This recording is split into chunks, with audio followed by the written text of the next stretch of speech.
Hari ini seperti hari-hari sebelumnya, kamu rebahan di kasur, scrolling TikTok, Instagram, dan berbagai media sosial lain. Satu persatu kamu melihat postingan teman kamu yang lagi healing dan kamu tidak mengikutinya. Ada yang lagi liburan ke Bali, ada yang launching bisnis baru, ada yang lagi dapat beasiswa ke luar negeri. Di dada ada yang mengganjal. Perasaan yang sulit dijelaskan, campuran antara iri, cemas, dan rasa tertinggal. Kamu bertanya pada dirimu sendiri, kenapa kehidupan mereka terlihat seperti sempurna, sementara aku di sini sendirian, tidak melakukan apa-apa. Jika kamu pernah merasakan hal ini, berarti kamu tidak sendirian. Fenomena ini disebut FOMO, Fear of Missing Out. Dan kita hari ini akan membahasnya melalui perspektif yang sangat jarang dibahas, yaitu psikologi Islam dalam konsep nafs. FOMO merupakan kecemasan yang timbul ketika kita melihat orang lain sedang mengalami sesuatu yang menyenangkan dan berharga, sementara kita tidak ada di sana. Ini bukan sekedar iri, ini merupakan kekuatan eksistensial bahwa diri kita tidak jauh lebih berharga daripada orang lain. Tapi tahukah kamu, setelah FOMO ini viral di era digital, Islam sudah membahasnya dalam akar psikologis, yaitu konsep nafs, jiwa atau diri manusia yang memiliki berbagai tingkatan. Dalam psikologi Islam, ada 3 tingkatan nafs yang akan kita fokuskan pada hari ini. Yang pertama ada al-amarah. Ini adalah jiwa yang penuh dengan keburukan, jiwa yang dipenuhi dengan emosi, ego, atau bahkan dorongan impulsif yang tanpa kontrol. Terdapat pada surat Yusuf ayat 53. Yang kedua ada al-lawam. Ini merupakan jiwa yang sering menyalahkan diri sendiri. Terkadang terdapat kesadaran bahwa ada yang salah, tetapi belum mampu untuk keluar dari pola destruktif, atau bisa dibilang terjebak dalam konflik internal. Surat Al-Qiyamah ayat 2. Dan sebagai perbandingan dari dua hal tersebut, terdapat al-mutmainnah. Jiwa ini merupakan jiwa yang tenang, damai, dan jiwa yang sudah mencapai keseimbangan. Dan ini merupakan tujuan dari kita semua. Nah, sebenarnya FOMO ini bisa hadir di 2 tingkatan nafs. Yang pertama ada FOMO al-amarah. Ini sifatnya seperti materialistis. Misalnya, kamu lihat temanmu lagi beli iPhone terbaru, terus kamu ngerasa, aku juga harus beli. Terus, ada lagi misalnya kamu ngelihat temenmu lagi liburan ke Malaysia, kemudian tiba-tiba kamu ngerasa kalau liburan di lokal itu terkesan B aja. Terus ada lagi misalnya kamu lihat ada challenge yang lagi viral, terus kemudian kamu ngerasa kamu juga harus melakukannya, kalau enggak kamu ngerasa kudet. Nah, ini merupakan dorongan impulsif untuk validasi eksternal, dimana sebenarnya kamu tuh nggak ngerasa butuh-butuh banget, tapi kamu harus melakukannya karena itu dilakukan oleh orang lain.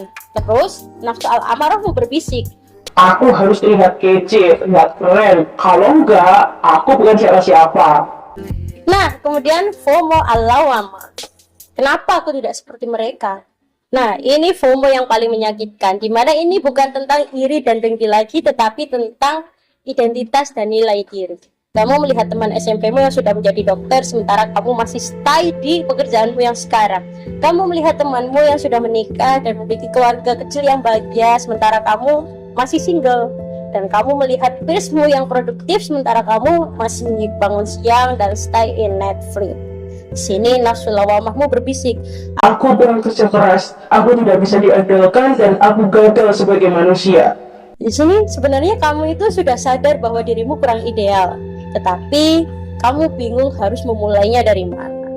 Dan selalu terjebak dalam perbandingan sosial yang tiada akhirnya.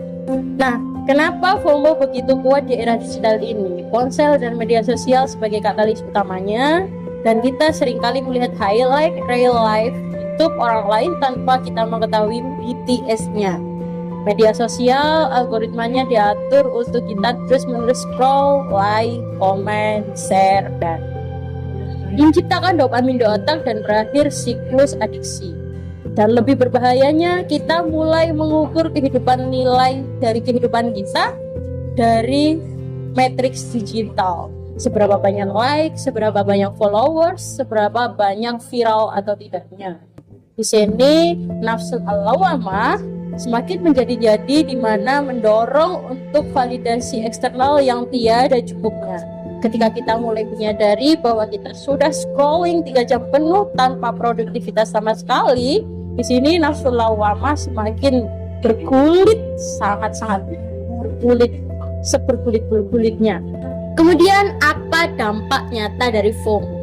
Pada tahun 2024, dari Universitas Airlangga melakukan penelitian bahwa remaja yang menghabiskan 3 jam non-stop berselancar di media sosial cenderung berdampak pada kecemasan dan depresi. FOMO tidak hanya tentang kesedihan sesaat, tapi juga berdampak pada gangguan mental yang cenderung kronis, kemudian penurunan self-esteem yang sangat kuat, dan lain sebagainya. FOMO merupakan ujian nafs di era digital ini. Tapi ingat, kamu bukan korban. Kamu berhak menentukan nafs di level mana untuk kamu operasikan saat ini. Sementara media sosial hanyalah alat, dan nafsmulah yang memiliki hak penuh untuk menjadikan alat itu menjadi sesuatu yang berharga, bermanfaat, atau malah musibah. Untuk itu, malam ini sebelum tidur, mulailah katakan kepada dirimu sendiri, aku berharga, aku apa adanya, aku tidak perlu menjadi orang lain, dan aku cukup. See you the next part.